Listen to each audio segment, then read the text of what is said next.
নমস্কার, আমি উজ্জ্বল শর্মা শাস্ত্রী বলছি। আজকের ভিডিও শুরু করার আগে আমার গুরুদেব রাম ঠাকুরের চরণে প্রণাম জানিয়ে আজকের ভিডিও শুরু করছি। আজকের ভিডিওর কন্টেন্ট হচ্ছে কয়েকটি রাশি ও লগ্নের কোটিপতি যোগের সৃষ্টি হয়েছে, প্রচুর অর্থ তাদের হাতে চলে আসবে। এই সম্ভাবনা দেখা যাচ্ছে 9, 10, 11 তারিখ, এই 3 দিন এই কয়টি রাশির বিরাট বড় প্রাপ্তি যোগের একটা সম্ভাবনা কিন্তু তৈরি হয়েছে। আমি মূল ভিডিওতে ঢোকার আগে আমি কয়েকটি কথা বলবো। এই উল্লিখিত রাশিগুলোর মধ্যে যদি আপনার রাশি থেকে থাকে তাহলেই যে আপনি কোটি টাকা পেয়ে যাবেন তা কিন্তু নয়, বা প্রচুর অর্থ সম্পদ আপনি পেয়ে যাবেন তা কিন্তু নয়। তাহলে কারা পাবেন?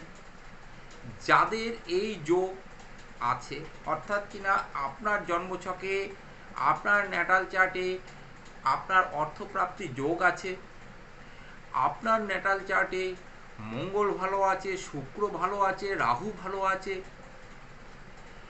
এই সমস্ত গ্রহগুলো যদি আপনার ভালো থাকে এবং আপনার যদি অর্থপ্রাপ্তি সম্ভাবনা থাকে তাহলে কিন্তু অতি অবশ্যই কিন্তু অর্থ আপনাদের হবে। অনেক সময় দেখা যায় অল্পের জন্য অর্থ প্রাপ্তি হয় না। অর্থপ্রাপ্তি যে শুধু লটারির মাধ্যমে হয় তা কিন্তু নয়। অর্থ শেয়ার মার্কেট থেকে আসতে পারে, অর্থ আপনার অন্য কারোর থেকে আসতে পারে। মোর যে প্রাপ্তি যোগের কথা বলা হচ্ছে এখানে, সেটা অর্থ সংক্রান্ত।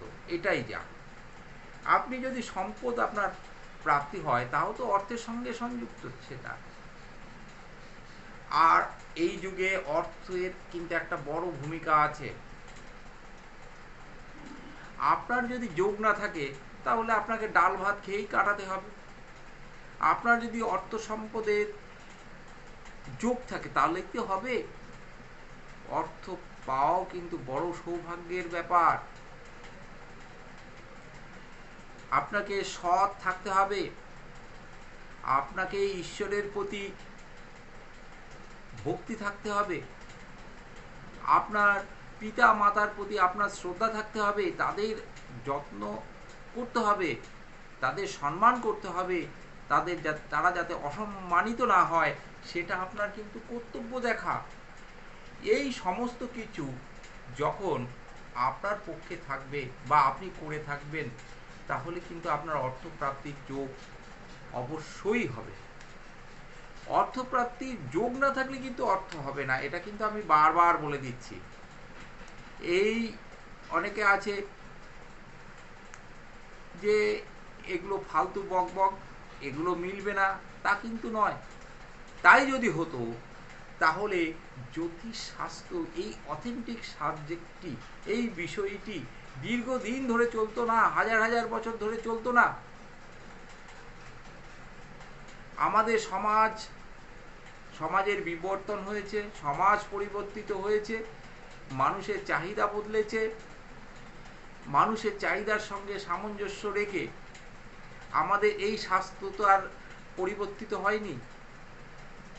হ্যাঁ, তবে কি আপনার যে আগের অর্থপ্রাপ্তি, আগের যেমন মাটির তলায় ধন দৌলত পেত, মাটির তলা থেকেও ধন দৌলত অনেকে পেত, অনেকে স্বর্ণ মুদ্রা পেত, অনেকে রত্ন পেত, কিন্তু সে তো এখন সম্ভব না। ওই যে যুগের বিবর্তন হয়েছে, সেই জন্যে লটারির কথা আসে, সেই জন্যে শেয়ার মার্কেটের কথা আসে, সেই জন্যে অনলাইন বিজনেসের কথা আসে। এগুলো তো সমাজ বিবর্তনের জন্য। যাই হোক, আপনার যদি এই প্রাপ্তি যোগ থাকে তাহলেই কিন্তু এই ভিডিওটি আপনার জন্য, নচেত কিন্তু নয়। আজকে আমরা যে গোচর দেখছি, বৃহস্পতি 7 নম্বর নক্ষত্র নিয়ে মিথুনে অবস্থান করছে। এই বৃহস্পতি কিন্তু 18 তারিখে আমরা কোথায় পাবো? বহু শক্তিশালী হয়ে যাবে তখন এই বৃহস্পতি। আমরা পাবো কর্কটে। তখন কিন্তু রাশি, এই রাশিগুলোর উপরে বৃহস্পতির একটা কম বেশি প্রভাব থাকবে, সেই অনুযায়ী কিন্তু ফল প্রাপ্ত হবে। বৃহস্পতি তখন তুঙ্গস্থ হওয়ার ফলে 18 তারিখের পর থেকে অনেক রাশি লগ্নের কিন্তু অনেক কিছু পরিবর্তন হয়ে যাবে। তখন তার রাশি লগ্নের ফলাফল কিন্তু অন্যরকম হবে। শুক্র কিন্তু একটা বড় ভূমিকা আছে আমাদের এই ধন প্রাপ্তির ক্ষেত্রে। শুক্র বর্তমানে তো সিংহে অবস্থান করছে, কেতু সিংহে অবস্থান করছে, মঙ্গলকে আমরা তুলায় পাচ্ছি, বুধকেও তুলায় পাচ্ছি। রাহু 25 নম্বর নক্ষত্র নিয়ে কোথায় অবস্থান করছে? কুম্ভে। শনি 25 নম্বর নক্ষত্র নিয়ে মীনে অবস্থান করছে, সে কিন্তু বকরি। 25 নম্বর নক্ষত্র অর্থাৎ বৃহস্পতি নক্ষত্র সে পেয়েছে। সামগ্রিক বিচার বিশ্লেষণ করে যার অর্থপ্রাপ্তির যোগের সৃষ্টি হয়েছে, সেই প্রথম রাশি হচ্ছে ধনু রাশি।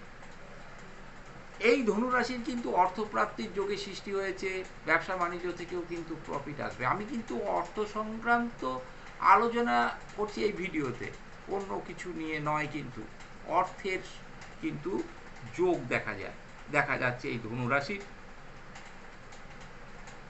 বিভিন্ন দিক থেকে অর্থ কিন্তু আপনার আসতে পারে। পরবর্তী রাশি হচ্ছে মিথুন রাশি। দেখুন, মিথুন রাশিতে বৃহস্পতি 7 নম্বর নক্ষত্র নিয়ে বসে আছে। এই বৃহস্পতি একদম ধনু রাশিকে দৃষ্টি দিচ্ছে।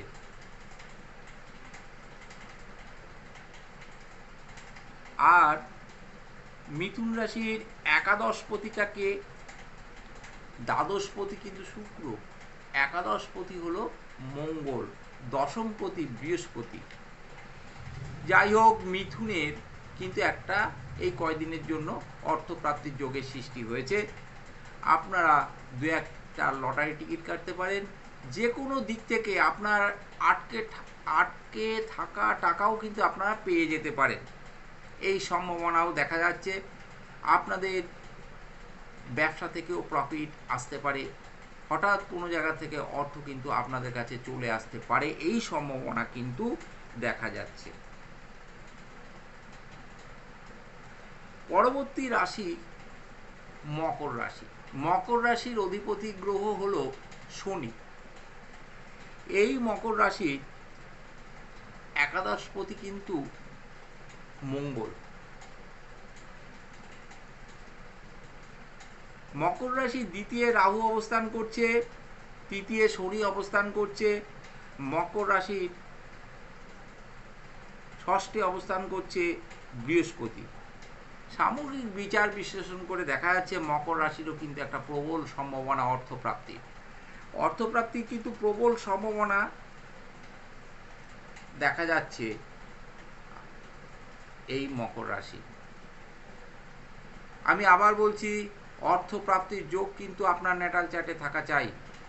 কি কি যোগে অর্থপ্রাপ্তি হতে পারে এই নিয়ে কিন্তু আমার একটা ভিডিও তৈরি করা আছে, ভিডিওটি আপনারা দেখতে পারেন। পরবর্তী রাশি হচ্ছে মেষ রাশি। মেষ রাশির অধিপতি গ্রহ হলো মঙ্গল, সপ্তমপতি গ্রহ হলো শুক্র। মেষ রাশির দ্বিতীয় পতি গ্রহ হলো শুক্র। শুক্রের কিন্তু একটা বড় ভূমিকা এই মেষ রাশির ক্ষেত্রে রয়েছে। শুক্র কিন্তু আবার 11 নম্বর নক্ষত্রে রয়েছে, অর্থাৎ শুক্রের নক্ষত্র স্ব-নক্ষত্রে অবস্থান করছে। ফলে মেষ রাশি কিন্তু একটা প্রবল সম্ভাবনা সৃষ্টি হয়েছে এই আগামী 9, 10, 11 তারিখের মধ্যে অর্থপ্রাপ্তির যোগ রয়েছে। ব্যবসা থেকে কিন্তু প্রফিট হবে, যে কোনো দিক থেকে অর্থ চলে আসতে পারে আপনার কাছে। আটকে থাকা টাকাও কিন্তু আপনার এই 3 দিনের মধ্যে উঠে যেতে পারে। চেষ্টা করুন ফল কিন্তু আপনারা পাবেন। পরবর্তী রাশি যাকে রেখেছি তা হলো কন্যা রাশি। এই কন্যা রাশি অধিপতি গ্রহ দ্বিতীয় অবস্থান করছে, যদিও মঙ্গলের সঙ্গে অবস্থান করছে, এবং রাহু অবস্থান করছে ষষ্ঠে।